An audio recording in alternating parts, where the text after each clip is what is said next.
a utilização de um provedor clandestino de internet.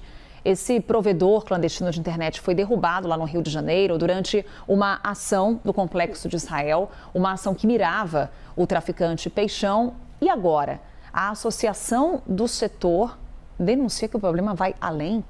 O que temos de informação, Pedro? Pois é, esse é um alerta que está sendo feito pela Associação Brasileira de Provedores de Internet e Telecomunicações, a Abrint.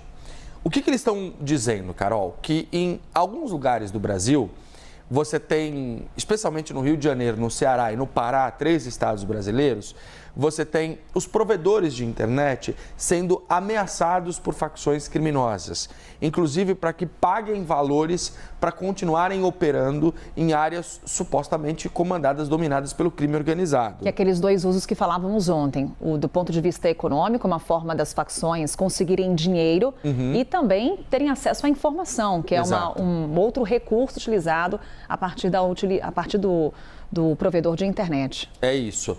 E justamente sobre esse assunto, Carol, é importante a gente deixar claro e explicar como é que funciona isso. O provedor de internet é aquela empresa que se instala numa região, numa localidade e fornece para casas, apartamentos, moradores o acesso à internet por meio de fibra ótica, por meio de antena, por meio de cabo, cabeamento, tem várias formas da internet ser fornecida. E eles estão fazendo um alerta e estão acionando as autoridades, inclusive a Anatel, a Agência Nacional de Telecomunicações, porque as facções, por meio dos canais de atendimento desses provedores de internet, começaram a cobrar valores e extorquir as empresas para que eles possam continuar operando lá. Para explicar um pouco melhor esse assunto, a gente ouviu um conselheiro importante para poder entender essa dinâmica da própria Associação Brasileira de Provedores de Internet e Telecomunicações, que é o Basílio Pérez. Ele falou sobre como as facções criminosas usam os provedores de internet a favor do crime organizado e os riscos que os usuários correm nesse tipo de esquema. Vamos ouvir o que ele disse. O consumidor está usando uma rede que é controlada por uma organização criminosa, evidentemente, ele está totalmente exposto em termos de dados. Claro que existem alguns serviços que são criptografados, mas sempre existe alguma coisa não criptografada. Se alguém quer realmente pegar dados, eles têm como pegar uma série de informações, facilita muito a vida da organização criminosa se ela está fornecer na internet, ou seja, isso é uma coisa que as autoridades têm que combater com a máxima urgência possível.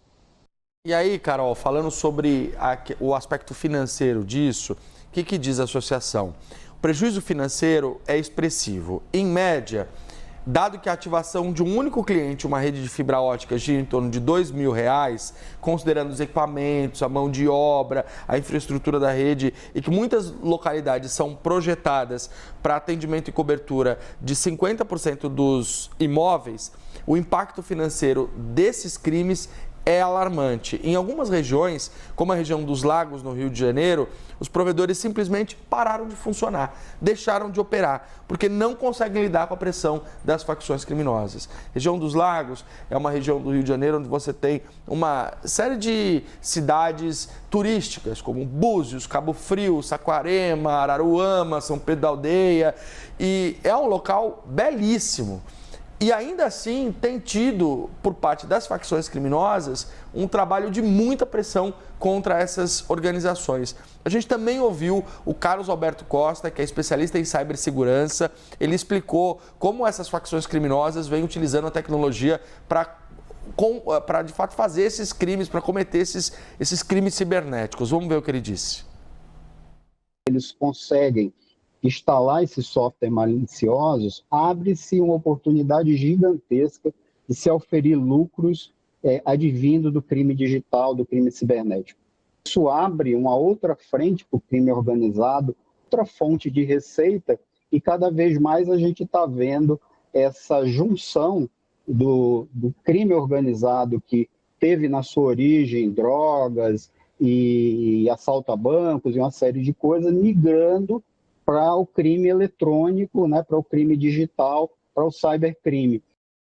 Olha o perigo do que a gente está falando, olha essa escalada. E aí, Carol, atenção para que a gente precisa ter um trabalho coordenado entre a agência reguladora, que é a Anatel, e as polícias. No Ceará e no Rio de Janeiro, as DRACOS, que são as Delegacias de Repressão ao Crime Organizado, já estão mapeando essa interferência dos criminosos nesse tipo de atividade. Então, é possível que a gente tenha novas operações que visem o combate a esse tipo de crime. Mas eu quis trazer aqui esse alerta da associação porque é um problema generalizado, ele afeta esses 3 estados, mas ele se espalha pelo Brasil todo. E ele está diretamente conectado com aquelas imagens que a gente viu ontem, mostrou aqui, daquele provedor clandestino de internet sendo desmontado dentro do complexo de Israel, porque era um provedor mantido pelo Terceiro Comando Puro, que é uma facção criminosa. Ou seja, para eles, usar a internet como forma de expandir as atividades tem sido, como você bem pontuou, uma forma de angariar recursos financeiros, mas também de aumentar a dominação sobre aquele território, porque hoje em dia informação é poder. Tem essas informações, o que está circulando. Obrigada, Pedro Duran. Valeu, Carol. Daqui a pouco a gente conversa mais. Tá bom.